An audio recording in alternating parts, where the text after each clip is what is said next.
কুকুরটি পরম তৃপ্তিতে চিবুতে চিবুতে লক্ষ্যই করল না আসনে বসে থাকা বালকটির সামনেই এক আশ্চর্য ঘটনা ঘটে চলেছে। ততক্ষণ ধরে ছেলেটির আশেপাশে ঘিরে থাকা তীক্ষ্ণ আলোক রশ্মিটি এবার ধীরে ধীরে সাদাটে বর্ণ নিতে শুরু করেছে। আর তাতেই যেন খানিকটা নড়ে চড়ে বসলো ছেলেটি। মুখে ফুটে উঠল একটি হাসির রেখা। এ হাসি বিজয়ের হাসি। আরো জোরে জোরে উচ্চারিত হতে লাগলো বীজমন্ত্র। একটু পরই কানের কাছে বেজে উঠল একটি মধুর কণ্ঠস্বর। কে যেন ফিসফিস করে বলে উঠল, সামনে তাকাও, সে এসেছে। তাকাও সামনে, তোমার ডাকে সাড়া দিতে সে এসেছে। ধীরে ধীরে মাথা তুলে সামনের জটাল বাঁধা অন্ধকারের দিকে তাকালো ছেলেটি। আর তাকাতেই দেখলো ধীরে ধীরে জমাট বাঁধা অন্ধকারটা যেন গলতে শুরু করেছে। আর তার পরিবর্তে জন্ম নিতে শুরু করেছে একটি ক্ষীণতর আলোকবিন্দু।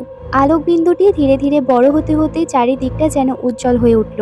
দেখতে দেখতে আলোটা বের হচ্ছে তার ঠিক সামনে দাঁড়িয়ে থাকা এক নারী মূর্তির শরীর থেকে। উফ, কি সেই তীব্র আলো, যেন নিমেষে ঝলসে দেবে সবকিছু। এবার বীজমন্ত্র থামিয়ে হাত দুটো উরুর ওপর থেকে তুলে বুকের কাছটা এনে জড়ো করলো ছেলেটি। আর তাতেই যেন সামনে দাঁড়িয়ে থাকা দেবী প্রসন্ন হাসি হাসলো। আর হাসতে হাসতে মায়াবী কণ্ঠে বলে উঠলেন, তুমি ডেকেছিলে আমাকে, কিন্তু তুমি তো তান্ত্রিক নও, নাবালক। কথাটা শুনে চোয়াল শক্ত হয়ে আসে ছেলেটির। বলে ওঠে, আমার বয়স জানার জন্য ডাকিনি তোমায়। ছেলেটি এমতো কথায় খিলখিল করে হেসে ওঠে দেবী। বলেন, তবে কি চাও? সেটাই চাই যা তুমি আমার পিতাকে দাওনি। হ্যাঁ, দেইনি। এ কথা যেমন জানো তেমনি করে কেন দেইনি সেটাও নিশ্চয়ই তোমার অজানা নয়, কারণ তোমার পিতা সেটা যোগ্য ছিল না, আর তুমিও নও। দেবীর এমতো বজ্র কণ্ঠে ছেলেটির গতিবিধির কিন্তু কোনো পরিবর্তন ঘটল না। সে আগের মতোই শান্ত কণ্ঠে বলল, ও তাই, বেশ, চাই না। যদি পারো তো চলে যাও।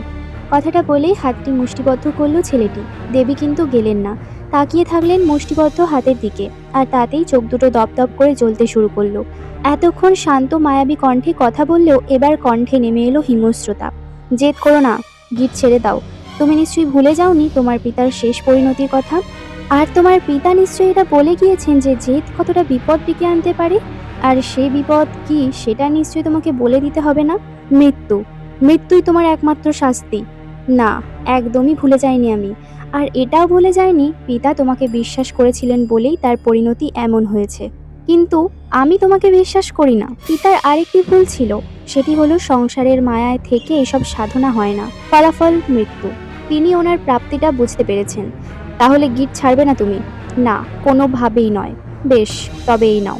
কথাটা বলতে বলতে একটা হাত উঠে আসে সামনের দিকে। কিছু একটা করার উপক্রম করতে গিয়েও কেমন যেন থেমে গেলেন দেবী। তার কারণ ছেলেটিকে ততক্ষণে ঘিরে ফেলেছে একটি নীল আলোক রশ্মি। দৈব বিভীষিকা গল্পে আগের 2টি পার্ট তোমরা আমার প্লেলিস্টেই পেয়ে যাবে। Next part